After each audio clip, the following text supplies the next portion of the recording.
Bismillahirrahmanirrahim. Assalamualaikum warahmatullahi wabarakatuh. Innal hamdalillah usolli wa usallimu ala Rasulillah Muhammad ibn Abdullah wa ala alihi wa ashabihi wa mawalah. Asyhadu an la ilaha illallah wahdahu rabbi la syarika lah wa asyhadu anna Muhammadan abduhu wa rasuluh.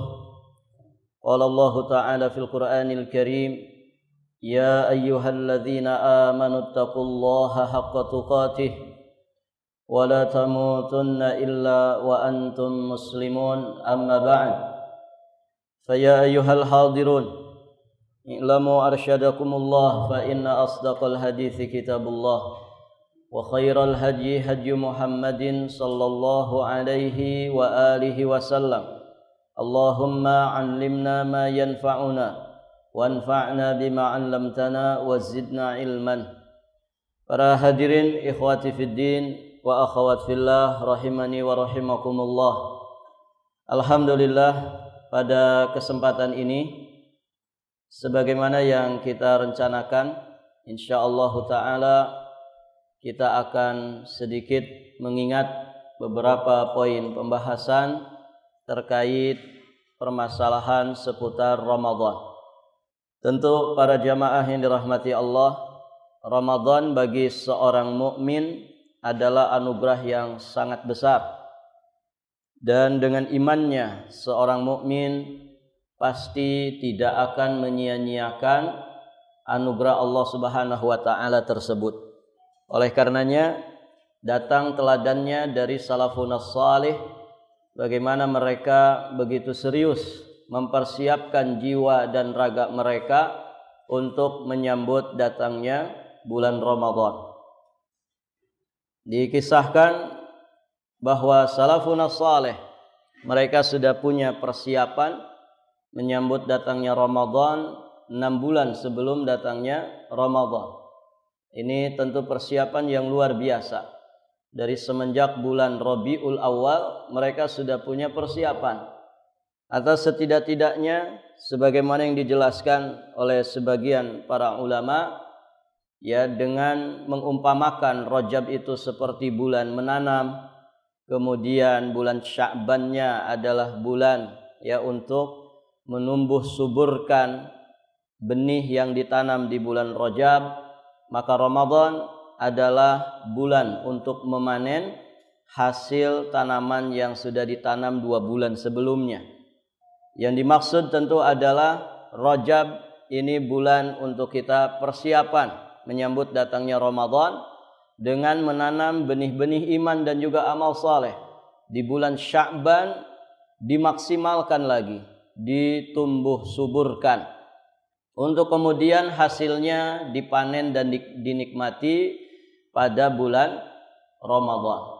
Jadi sebetulnya idealnya bagi seorang mukmin persiapan itu ya jauh-jauh hari sebelum masuknya Ramadan. Gaspolnya itu sudah beberapa bulan sebelumnya.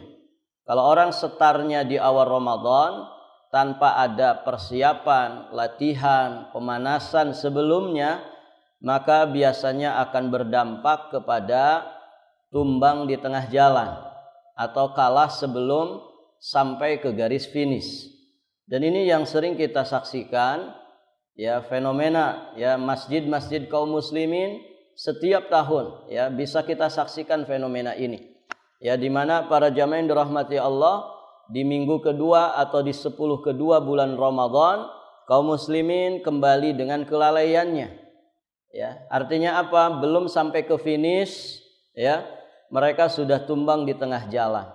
Belum selesai Ramadan, mereka sudah kembali kepada kelalaian seperti kondisi mereka semula. Nah, ini banyak faktor. Di antaranya adalah kurangnya mereka mempersiapkan jiwa raga mereka menyambut datangnya bulan Ramadan. Maka para jamaah yang dirahmati Allah, sesungguhnya petunjuk yang diajarkan oleh para ulama kita ini adalah petunjuk yang sangat baik untuk kita resapi untuk kita perhatikan sehingga menjadi bekal yang baik sebelum masuknya bulan Ramadan. Banyak hal yang harus kita persiapkan, diantaranya adalah ilmu. Ya, Ramadan adalah bulan untuk kita memaksimalkan amal ibadah kita. Maka amal ibadah tidak akan mungkin berkualitas kalau tidak pakai ilmu. Maka ilmu menjadi syarat untuk segala kebaikan.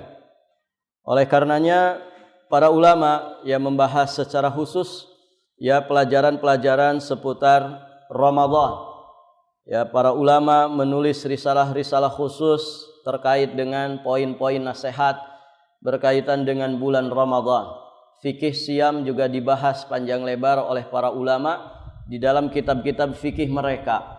Tentu ini pembahasan yang sangat panjang para jamaah yang dirahmati Allah. Di sini kita hanya sekedar murojaah, ya sekedar saling mengingatkan apa yang sudah disampaikan oleh para ulama kita. Taib. Ada beberapa poin pembahasan yang ingin kita ingatkan pada kesempatan ini. Semoga menjadi bekal yang baik bagi kita semua ya, sebelum kita masuk ke bulan Ramadan. Yang pertama yang ingin kita bahas adalah al-makruhat fis siyam. Perkara-perkara yang dimakruhkan saat kita berpuasa. Makruh itu apa? Yang disebut makruh itu apa? Apa Pak? Ada haram, ada makruh, kan begitu. Ada wajib, ada sunnah. Di tengah-tengahnya ada mubah. 5 hukum syar'i. Yang wajib ini lawannya haram. Yang sunnah lawannya makruh. Begitu ya. Jadi makruh itu apa? Ditinggalkan berpahala, kalau dikerjakan berdosa enggak? Barakallahu fikum. Iya. Secara bahasanya makruh itu dibenci. Makruh itu bagian dari larangan. Cuman tidak tegas larangannya. Makanya levelnya di bawah haram. Tapi makruh itu kalau dikoleksi ya bukan makruh lagi namanya. Makruh itu kalau dirutinkan bukan makruh lagi namanya. Makruh itu kalau dikerjakan hari-hari bukan makruh lagi namanya. Intinya makruh itu dibenci walaupun di bawah level haram. Begitu ya. Maka seorang mukmin selayaknya berusaha meninggalkan makruhat. Meninggalkan perkara-perkara yang dibenci tersebut, perkara-perkara yang dimakruhkan. Baik, kalau dia meninggalkannya lillahi ta'ala tentu akan menjadi pahala. Kalau dikerjakan para jamaah itu akan nyerempet kepada dosa. Begitu. Walaupun dia tidak berdosa, urusannya tidak besar ketika terjatuh ke dalam perkara makruh. Makanya sebagian ulama mengistilahkan makruh itu dengan haram. Maksudnya makruh itu adalah istilah lain dari haram.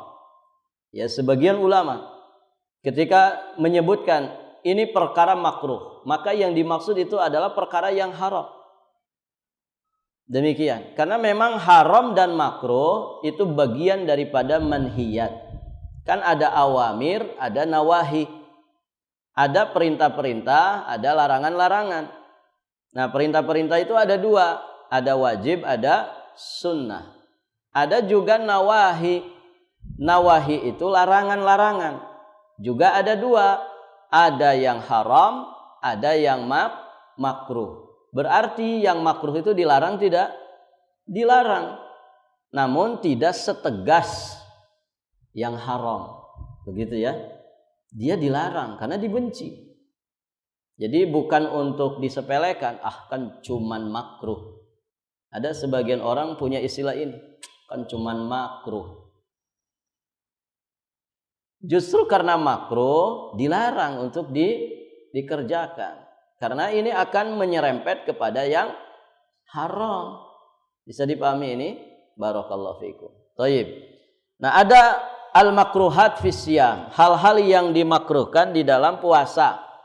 Di antaranya yang pertama al-madmadah wal istinsyaq, yakni berkumur-kumur dan menghirup air ke hidung dengan bersungguh-sungguh. Al-mubalaghah fil madmadah wal istinsyaq, yakni bersungguh-sungguh di dalam berkumur dan menghirup air ke hidung. Ini hukumnya makruh. Kenapa? Karena Nabi Shallallahu Alaihi Wasallam memperingatkan kita tentang itu. Kata Nabi Shallallahu Alaihi Wasallam, "Wabalig fil istinsyaq illa antakuna shaiman." Dan beristinsyaklah, wabalig, beristinsyaklah dengan sungguh-sungguh, kecuali jika kamu dalam keadaan berpuasa. Jadi salah satu sunnah di dalam berwudu ketika kita kumur-kumur, madmadah, juga ketika kita istinsyak, menghirup air ke hidung, ini harus dengan sungguh-sungguh. Jadi bukan memasukkan air ke mulut kemudian mengeluarkannya. Bukan seperti sebagian orang membasahi ya dua jarinya kemudian dicolok-colokin ke hidung. Bukan sekedar itu, tapi mubalaghah. Ya, kita bersungguh-sungguh dalam berkumur-kumur dan juga dalam menghirup air ke hidung. Artinya apa? Tahrikul ma fil fam. Menggoyang-goyangkan atau memutar-mutarkan air di dalam rongga mulut. Itu yang disebut madmadah dalam berwudu.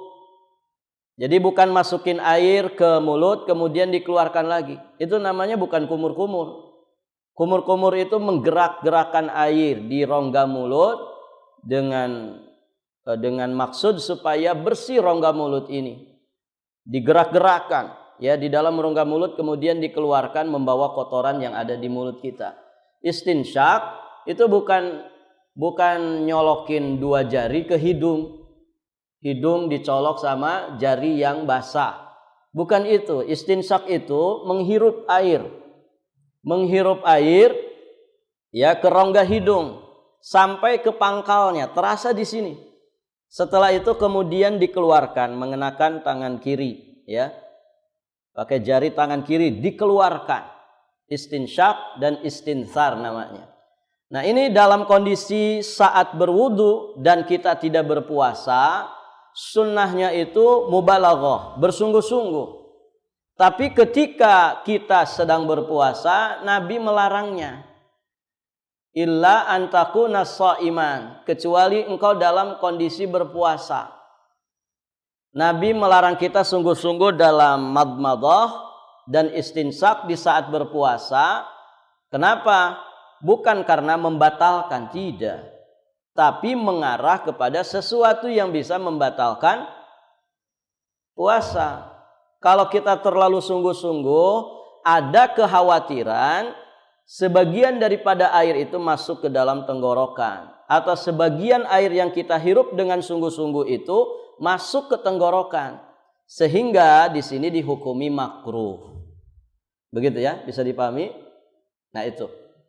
Jadi berkumur-kumur dan menghirup air ke hidung dengan sungguh-sungguh itu makruh. Jadi biasa saja, begitu ya. Kecuali memang kalau kita sedang tidak berpuasa. Berikutnya, di antara makruhat fis siyam, mencium al-qublah. Mencium siapa ini, Pak? Hah? Mencium siapa? Mencium istri ya, mencium pasangan kita, jangan istri orang. Mencium istri kita. Kenapa makruh? Kenapa dibenci? Kenapa, Pak? Karena bisa membangkitkan syahwat. Namanya ciuman itu kan muqaddimah jima'. Loh, memang kenapa kalau membangkitkan syahwat? Ia khawatir nanti terjadi persetubuhan. Emang ada apa dengan persetubuhan? Kalau kita sedang berpuasa di bulan Ramadan, kita kemudian bersetubuh dengan istri kita yang halal dan thayyib, itu jadi masalah besar. Apa masalah besarnya? Ya jadi dosa besar. Karena itu pembatal puasa. Kafaratnya juga berat. Begitu kan? Kan makna puasa itu imsak, menahan diri dari segala sesuatu yang membatalkan puasa. Makan, minum, dan jima, hubungan badan dengan istri. Asalnya hukumnya boleh-boleh saja. Begitu ya. Tapi ketika kita puasa, diharamkan itu. Walaupun dengan istri kita. Tidak boleh. Nah, ketika ciuman ini mengantarkan ke arah jima, persetubuhan, maka dimakruhkan di saat kita sedang berpuasa. Begitu ya. Jadi tahan dulu ya. Tunggu nanti buka puasa. Thayyib. Makanya kalau orang nikah di bulan Ramadan ini rada-rada rawan, Pak. Sebaiknya tidak di bulan Ramadan, begitu. Thayyib. Para jamaah yang dirahmati Allah. Dan qublah membangkitkan syahwat. Ya, ciuman itu akan membangkitkan syahwat, kemudian akan berdampak kepada keluarnya air madhi. Apa air madhi?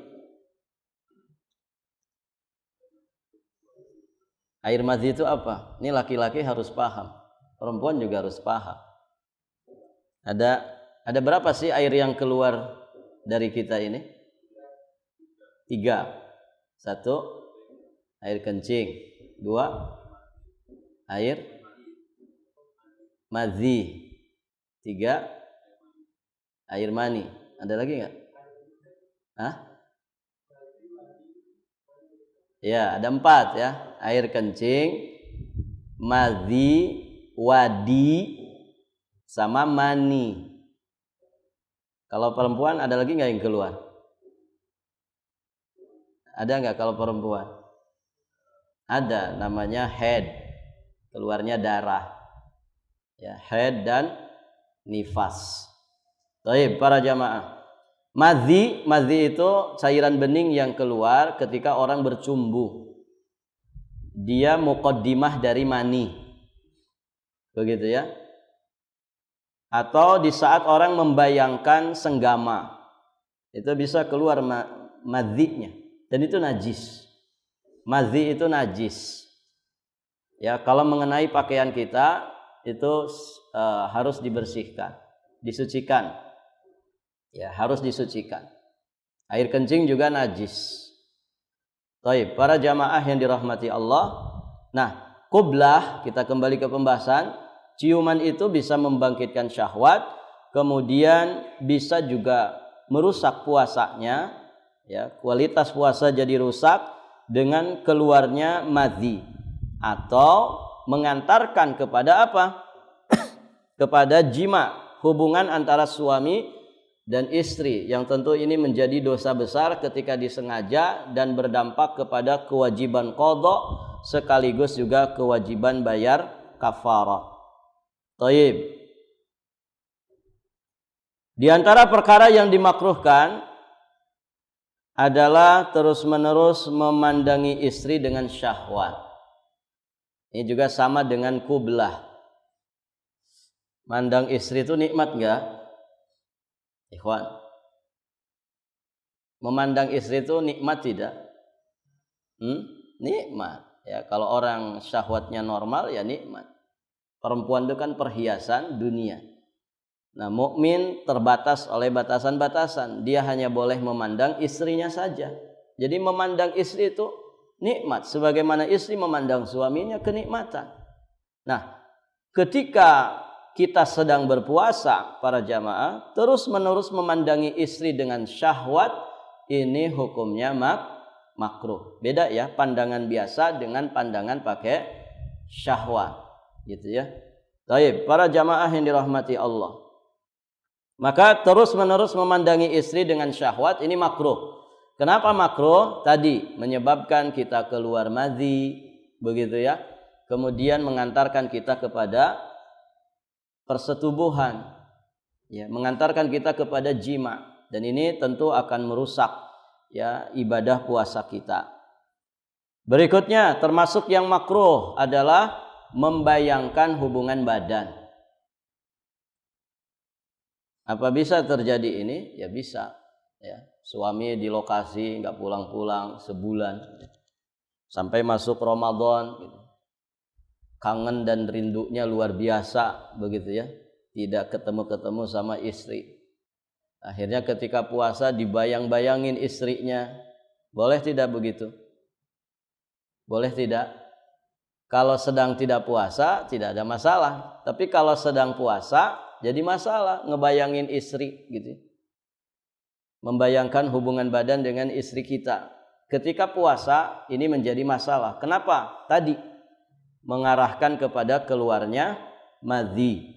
Ya, kemudian para jamaah yang dirahmati Allah, dan itu akan merusak tentunya ibadah puasa kita.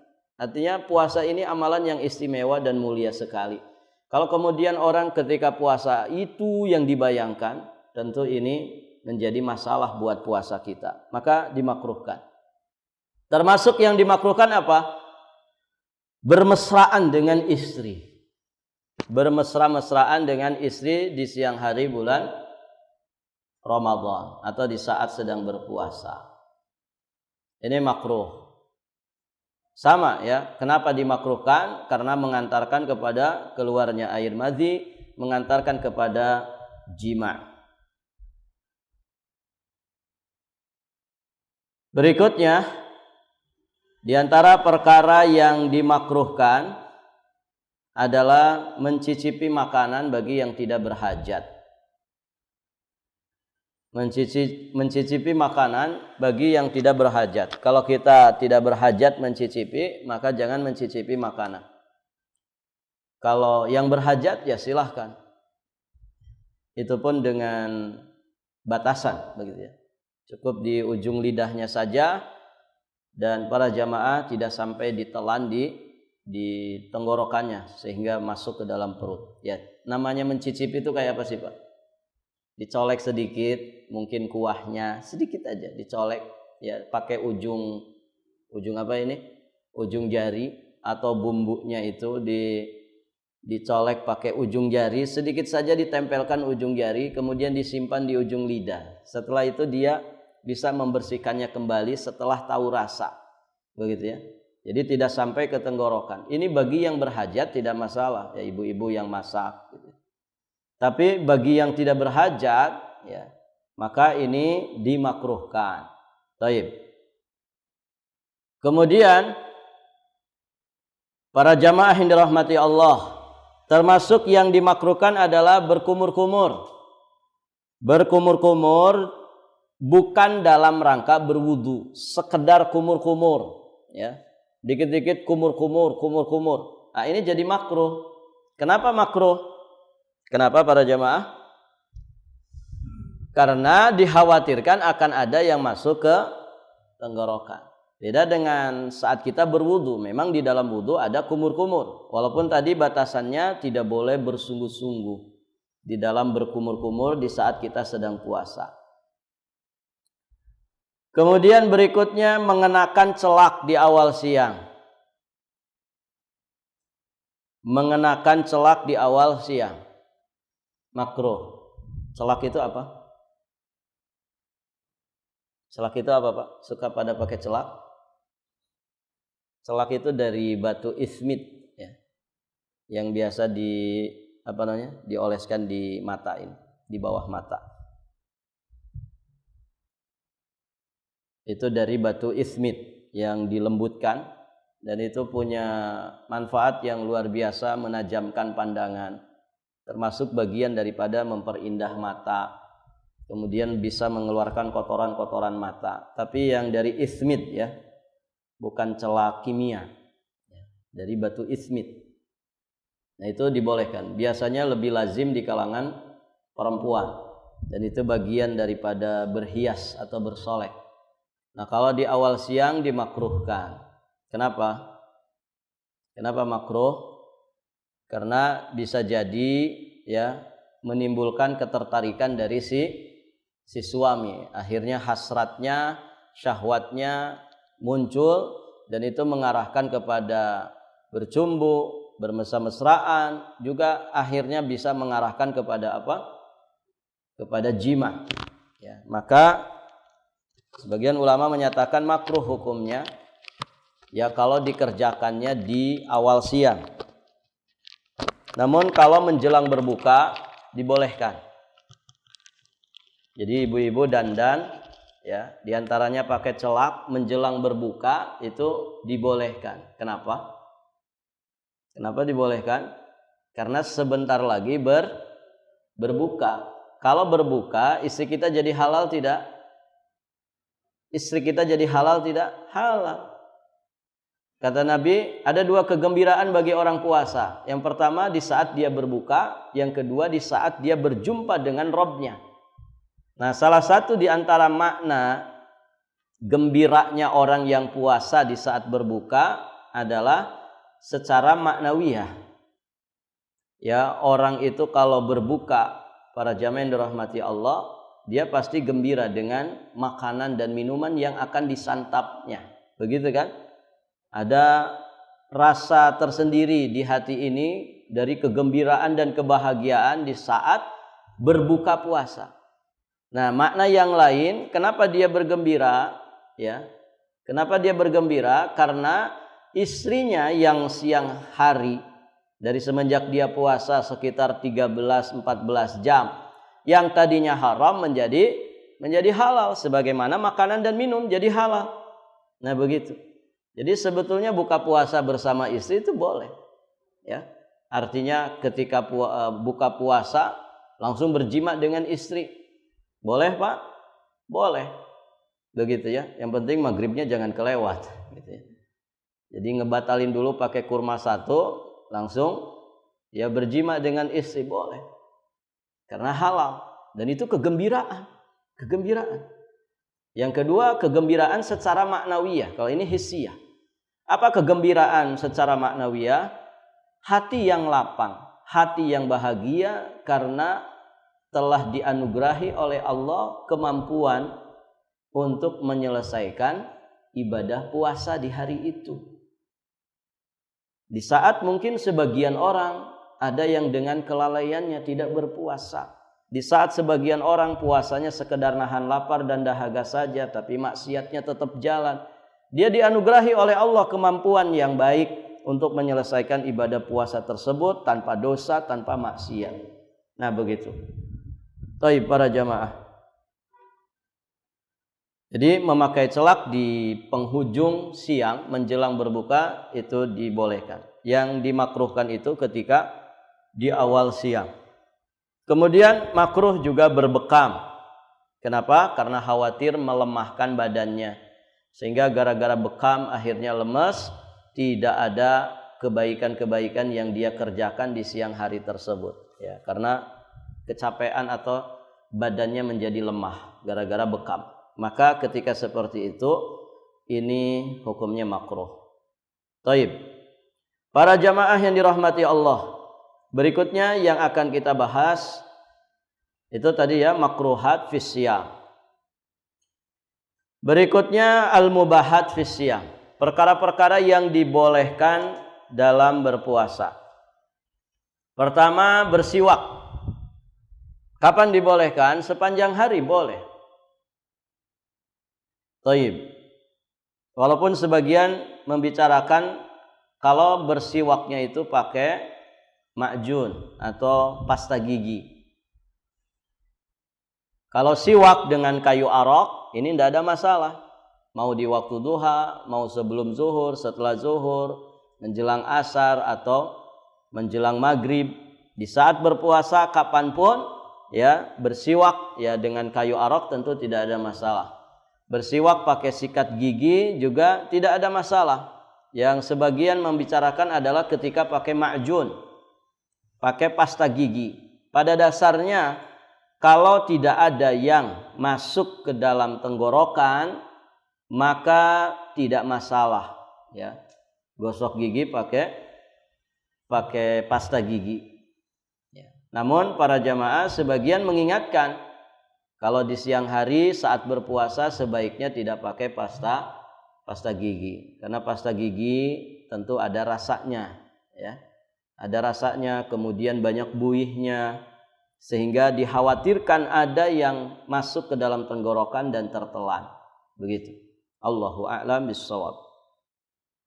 Berikutnya yang dibolehkan adalah mendinginkan badan dengan air karena cuaca sangat terik. Nah, misalkan lagi terik seperti ini di siang hari, kerjaan kita di luar rumah misalkan, melemahkan ya badan kita, maka supaya segar, kembali semangat, kembali pulih keadaan, maka boleh ya kita untuk mendinginkan badan dengan cara bisa mengguyurkan air ke tubuhnya, atau mungkin mandi, bisa juga mengguyurkan air ke kepalanya. Ini dibolehkan ketika sedang puasa. Jadi tidak berpengaruh apa-apa kepada puasanya. Berikutnya dibolehkan juga makan, minum, dan bersetubuh dengan istri di malam hari. Mulainya kapan Pak waktu bolehnya? Dari semenjak maghrib. Sampai kapan?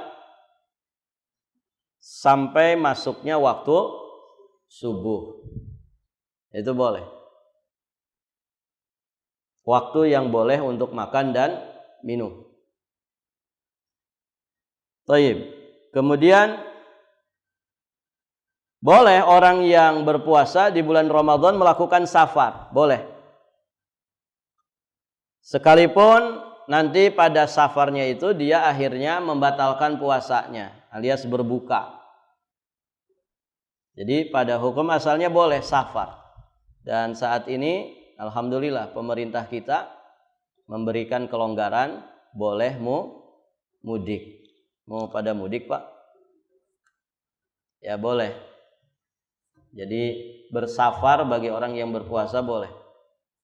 Safar ringan tentu mungkin tidak ada masalah bagi puasa kita. Kalau safarnya berat, durasinya panjang, ya lama, perjalanannya berat, maka boleh ya dia berbuka dari puasanya, tidak berpuasa. Dan nanti ada kewajiban untuk mengqadha puasanya di bulan yang lain. Taib.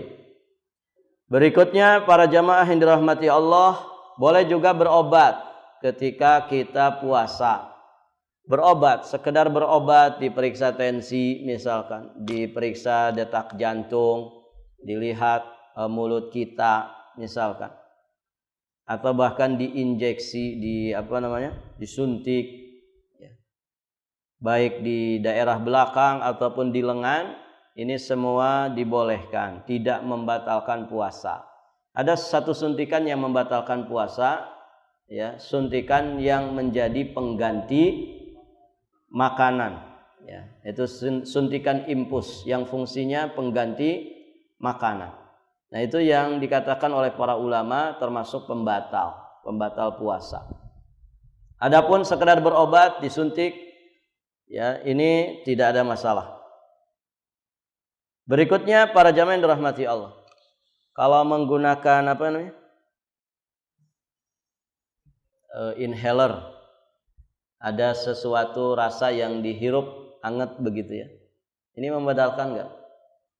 Tidak. Tetes mata tidak membatalkan. Termasuk spray yang disemprotkan ke mulut bagi orang yang asma, itu juga kata para ulama tidak membatalkan, ya, karena sekedar di situ, begitu ya. Baik, para jamaah yang dirahmati Allah, mengunyahkan makanan untuk anak kecil, ya, ketika makanan itu keras, dikunyahkan untuk anak kita, sekedar dikunyahkan di mulut, ya, ini diperbolehkan ketika memang berhajat, ya, tidak ada sesuatu yang bisa melunakkannya kecuali dengan dikunyah, juga tidak ada orang di situ kecuali kita, maka dibolehkan. Selama tadi ya makanannya tidak sampai ke tenggorokan. Kemudian termasuk yang dibolehkan adalah menghirup minyak wangi. Ya, kita semprot-semprot parfum ya di saat kita sedang berpuasa ini tidak mengapa, tidak berbahaya untuk puasa kita. Baik. Nah itu al-mubahat fi shiyam. Perkara-perkara yang dibolehkan saat kita puasa. Berikutnya ada al-ma'fu anhu. Ada hal-hal yang dimaafkan ya di saat kita berpuasa. Artinya kalau ini terjadi pada diri kita, puasa kita tidak akan rusak. Yang pertama apa? Menelan ludah. Sekalipun banyak. Dengan catatan ludahnya ludah sendiri. Ya, jangan ludah orang. Karena sebagian orang ada yang enzim ludahnya itu melimpah gitu. Sebagian orang begitu. Maka ini sesuatu yang tidak bisa dihindari, gitu ya. Siapa di antara kita yang bisa tidak menelan ludah sendiri? Nggak bisa. Ini alamiah, gitu ya. Maka dalam syariat yang seperti ini ma'fu anhu, dimaafkan. Termasuk muntah tidak sengaja, muntah tidak sengaja, ini juga dimaafkan. Baik. Keluar darah dari hidung, orang kita nyebutnya mimisan. Ini juga ma'fu anhu, tidak mengapa. Muntah tanpa sengaja, itu dimaafkan. Dengan catatan tidak dibalikin lagi ke dalam. Ini sudah di mulut gitu ya, keluar sudah di mulut, aduh eman-eman balikin lagi ke dalam. Ya, kalau balik lagi ke dalam, nah ini batal. Ya. Berarti kita sengaja memakannya. Taib. Para jamaah yang dirahmati Allah. Maka kalau kemudian muntah saat puasa, udah keluarkan saja semuanya. Ya. Tanpa sengaja. Kalau kita memang bukan dicolok-colok gitu ya, bukan dipancing-pancing untuk muntah. Ya artinya muntah ya karena mungkin kita mabuk perjalanan atau dalam kondisi tertentu mungkin kita tersedak. Ya sedang batuk tiba-tiba keluar muntah, tidak ada masalah, keluarkan saja. Kemudian menelan sesuatu tanpa sengaja, menelan sesuatu tanpa sengaja, ya seperti misalkan ada nyamuk terbang tiba-tiba kita lagi ngomong gitu ya, ada nyamuk terbang masuk ke telan, makan nyamuk, menelan nyamuk, tanpa sengaja boleh. Atau misalkan ada lalat masuk ke mulut kita, akhirnya ketelan. Boleh tidak? Boleh. Dimaafkan, nggak sengaja ini. Kalau sengaja makan lalat, nah ini. Kalau ketelan tanpa sengaja, ini termaafkan. Baik. Termasuk yang ma'fu anhu adalah apa yang kita hirup sehingga masuk ke paru-paru mungkin, gitu ya, dari polusi di sekitar kita. Mungkin ada debu jalanan, ada asap pabrik gitu ya, atau asap kayu bakar dan asap-asap yang lainnya yang tidak disengaja. Kalau asap rokok,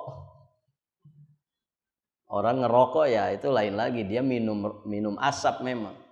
Ya. Batal nggak ngerokok? Hah? Ngerokok itu batal nggak? Batal, namanya saja syurbud dukhan. Syurub itu minum. Dukhan itu asap. Ya, asapnya masuk jelas itu. Jadi itu disengaja, ya batal. Ya. Belum lagi ujung rokoknya ada manis-manisnya kan. Apa namanya itu, Pak? Apa yang di ujung rokok yang nempel di mulut? Filter. Nah, itu kan. Rasanya apa itu? Manis. Pengalaman. Katanya rasanya manis gitu ya. Rasanya manis, ini kan ada rasanya. Syurbud dukhan, batal jelas. Ada orang buka puasanya itu orang pakai tamer, dia pakai rokok. Masya Allah. Ini pentingnya belajar ya. Buka puasa itu pakai tamer ya, pakai rutob. Nggak ada tamer. Ya bukan pakai rokok buka puasa. Nah demikian para jamaah yang dirahmati Allah. Taib. Jadi debu jalanan, asap pabrik, asap kayu, ya, kayu bakar yang dibakar, ketika terhirup kemudian masuk ke paru-paru, maka ini ma'fu anhu. Ini tidak bisa dihindari, ya. Polusi, namanya polusi. Ya, semoga kota kita aman dari polusi. Thaib. Berikutnya para jamaah yang dirahmati Allah, masuk waktu subuh dalam keadaan junub. Ini ma'fu, ya. Dimaafkan. Apa bisa orang itu waktu subuh masuk dia masih dalam keadaan junub? Bisa. Beberapa kasus bisa terjadi. Mungkin suami istri hubungan badan jam 12 malam. Begitu ya, dua-duanya kelelahan ya sampai tidur pules. Begitu ya, harusnya bangun jam 4 atau setengah 4 untuk sahur ya. Atau jam 4 atau setengah 5 untuk sahur. Ternyata mereka bablas ya. Tanpa sengaja gitu ya. Kalau ketiduran itu kan sesekali saja gitu. 5 tahun sekali gitu. Itu namanya ketiduran ya. Kalau tiap hari bukan ketiduran. Kenapa enggak sholat subuh? Ketiduran saya. Kan orang tidur enggak wajib sholat gitu. Kalau tiap hari bukan ketiduran. Ketiduran itu sesekali saja ya. Barakallahu fikum. Bisa jadi orang itu tadi ya kasusnya bangun tiba-tiba jam 6 atau jam 7 pagi ya. Maka berarti dia terlewat sahur, terlewat waktu sholat subuh. Barakallahu fikum. Bermasalah enggak kepada puasanya? Tidak. Dia bisa lanjutkan puasa. Ya, adapun sholat subuhnya, maka setelah itu dia segera mandi wajib, kemudian sholat subuh. Karena sholat subuh bagi orang yang ketiduran itu di saat dia bangun. Nah, karena dia dalam kondisi junub berarti wajib mandi dulu, baru dia sholat subuh di jam 7 pagi tersebut. Puasanya bagaimana? Lanjutkan, tidak ada masalah. Begitu. Atau misalkan suami istri yang habis hubungan itu tetap bangun sebelum subuh. Karena waktunya mepet, akhirnya mereka cuma bisa berwudu untuk bisa menyantap sahurnya. Karena sunnahnya kalau orang sedang junub, hadas besar, pengen makan, pengen minum, sunnahnya wudu dulu. Ya, ini waktunya mepet nih. Dia wudu saja dulu, kemudian nyantap sahur. Ya, ketika selesai sahur dikumandangkan azan, sedangkan dia dalam kondisi junub, maka ini tidak mengapa. Ya, setelah itu segera mandi supaya dapat sholat subuh. Nah, demikian para jamaah. Ini ma'fu anhu. Termasuk yang ma'fu adalah mimpi basah. Mimpi basah di saat puasa. Ini dimaafkan enggak? Dimaafkan. Karena kan tidak bisa direncanakan mimpi itu ya. Antum bisa nyeting mimpi, malam ini saya pengen mimpi judulnya mudik begitu. Enggak bisa, ya mimpi natural gitu, alamiah. Nah, ketika orang misalkan di siang hari bulan Ramadan dia mimpi basah sampai mengeluarkan air maninya, batal enggak puasanya? Tidak. Apa dasarnya? Dasarnya hadis tentang 3 orang yang diangkat pena darinya. Salah satunya adalah orang tidur sampai dia bangun. Kejadian keluarnya mani itu karena mimpi basah. Mimpi basahnya kapan? Ketika tidur. Kalau misalkan orang keluar mani ketika terjaga seperti ini, kira-kira batal nggak wudhunya? Batal. Karena dia kondisinya terjaga. Kalau terjaga itu berarti ya di apa-apakan begitu. Kalau dia mimpi kan alamiah, keluar karena mimpinya. Diangkat pena dari orang yang tidur. Berarti termaafkan. Kewajiban dia cuman apa? Mandi. Karena keluar air maninya. Kewajibannya adalah mandi dan puasanya tetap bisa dilanjutkan. Terakhir para jamaah yang dirahmati Allah, di antara perkara yang dimaafkan adalah makan dan minum karena lupa.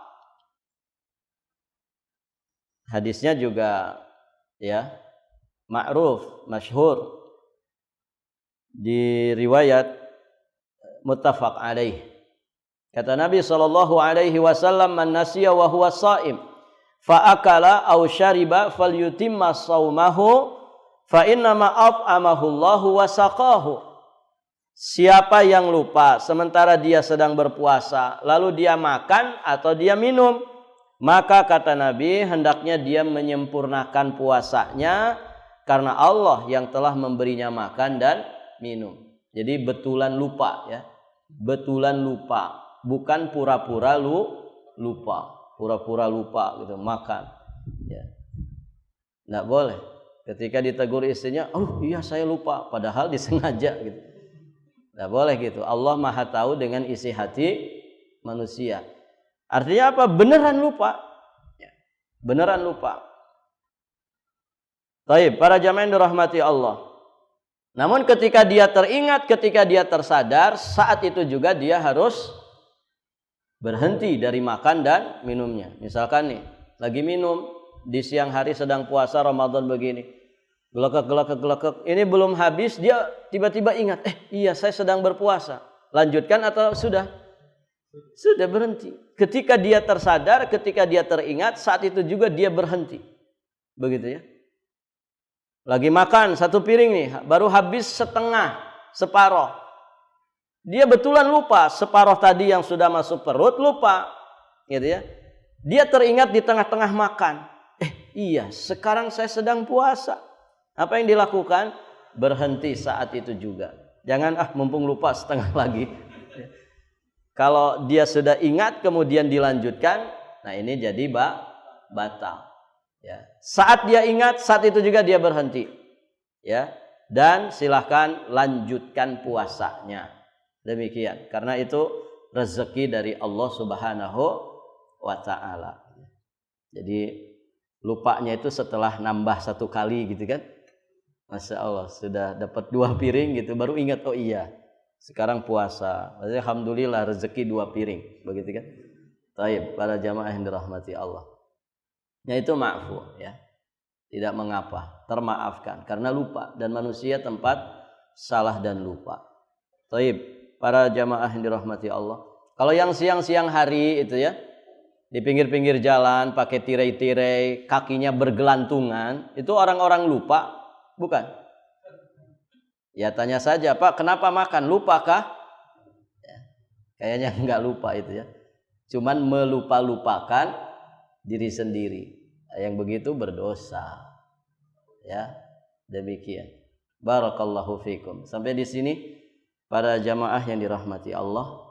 Semoga apa yang dibahas bermanfaat. Kita sudah bahas 3 poin, al-makruhat, kemudian al-mubahat, dan al-ma'fu anhu. Yang dimakruhkan, yang dibolehkan, dan yang dimaafkan. Ini sudah kita bahas, semoga bermanfaat. Dan tentu masih banyak ya, poin-poin fikih siam yang lainnya. Ada mubtilat, ya pembatal-pembatal puasa. Dan poin-poin yang lainnya terkait dengan sunnah-sunnah puasa. Kemudian terkait dengan amal-amal tertentu ya di bulan Ramadan. Ada pembahasan tentang zakat fitri, ada pembahasan tentang sahur, tentang iftar, ada pembahasan tentang iktikaf, begitu ya. Nah, ini banyak sekali poin-poinnya. Ada pembahasan tentang qiyamul lail, salat tarawih dan lain sebagainya. Semoga yang sedikit ini menjadi pengingat ya bagi kita semua dan menjadi bekal yang baik untuk kita menghadapi bulan Ramadan.